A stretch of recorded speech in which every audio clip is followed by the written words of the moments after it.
Recipe daily ব্লগে সবাইকে সুস্বাগতম। আবার চলে এসেছি তোমাদের কাছে নতুন দিনের ভিডিও নিয়ে, নতুন দিনের সূচনা করে। আর দেখো হাতে দেখো সারদা জবা আমাদের গাছে ফুলটা ফুটেছে, আমি পুজোর জন্য নিয়ে এসেছি। তো চলো ঠাকুরের সেবাটা দেখো দেওয়া হয়ে গেছে। আর তোমরা সবাই আশা করি ভালোই আছো, ঈশ্বরের কৃপায় আমিও ভালো আছি। সকাল সকাল ভগবানের দর্শন দেখি আজকে ভিডিও স্টার্ট করলাম। ভগবান যা করবেন মঙ্গল করবেন, আর যতটুকু এগিয়ে নিয়ে যেতে পারবেন ভগবানই সেটা পারবেন। তো চলো দেখতে থাকো আজকের ভিডিও, আশা করি তোমাদের যে ভিডিও ভালো লাগবে। তো চলো আজকে শনিবারের ব্লগ, তাই মাঝখানে দুদিন আর ভিডিও দিতে পারিনি। তো আজকে রান্না হবে হচ্ছে এটা হচ্ছে ছোলার ডাল না মটর ডালে বড়া দিয়ে আলু দিয়ে ঝাল, কেন মামা হচ্ছে আজকে মাংস খাবে না, যে খাসির মাংস রান্না হবে। তো এগুলো হচ্ছে মামার হচ্ছে নিরামিষ তরকারি, বড়া ভাজা, বড়া আলুর তরকারি, চাটনি আগে করে মা সরিয়ে রেখেছে, তারপর মাংস চাপাবে। দেখো মাংসর জন্য প্রস্তুতি নেওয়া হয়ে যাচ্ছে। তো পেঁয়াজ ফোড়ন দেওয়া হচ্ছে, আর শুকনো লঙ্কা, তেজপাতা, গোটা গরম মশলা দিয়ে খাসির মাংস রান্না করা হবে। এখানে প্রচণ্ড গরম। তো কার পুজোর শপিং সব কমপ্লিট হয়ে গেছে অবশ্যই কমেন্টে জানাবে। আর তো চলো খাসির মাংস ছোটো বোন ম্যারিনেশন করে রেখে দিয়েছে, আর খাসির মাংস তো সবাই পারো, সেটা আর বলার কিছু নেই। তো তারপর হচ্ছে আমরা চাটনি, এগুলো হচ্ছে নিরামিষ, আমরা চাটনি রাখা আছে। আর চলো খাসি মাংস আলু আর পেঁপে ভাজা কষিয়ে দেওয়া হয়েছে। আর খাসি মাংসটা আমরা হচ্ছে পেঁপে দিয়ে খাসি মাংসটা খাই। তো চলো আজকের ভিডিও দেখে থাকো।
তারপর হচ্ছে মায়ের ঘর থেকে চলে এসেছি। এবারে হচ্ছে বিছানাপত্রগুলো তুলে নিচ্ছি, একটা টান করে গুজে দেবো। চাদরটা ঝেড়ে নিচ্ছি। চাদর পেতে কাজ করে একটা আলাদা, আর এমনি চাদর পেতে গুজে ঝেড়া আলাদা। মানে চাদর পেতে করলে হচ্ছে দেখতেও সুন্দর লাগে আর ভালোও লাগে। তো চলো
গুড ইভিনিং। সন্ধ্যাবেলার চা আরম্ভ হয়ে চা করে নিয়েছি আর দুধ জাল দিতে বসিয়েছি।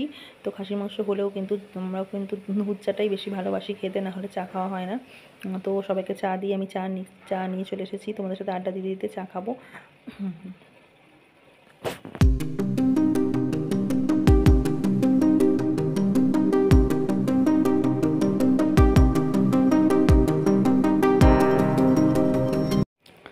রাতে হচ্ছে খাসির মাংস তো আছি, রাতে রুটি করা হচ্ছে খালি। আর ভিডিও এই পর্যন্তই, কাল আবার দেখাবে নতুন একটি ভিডিওতে। সবাই ভালো থাকবে, সাবধানে সুস্থ থাকবে। আর আমার ভিডিওতে চোখ রাখবে, লাইক করবে, যারা নতুন বন্ধু আছে অবশ্যই লাইক করে দেবে, শেয়ার করে সাবস্ক্রাইব করে দেবে, পাশে বেলটি অল করে দেবে। তো চলো রুটির সাথে মাংস। তো চলো আজকের মতো tata, bye bye, good night.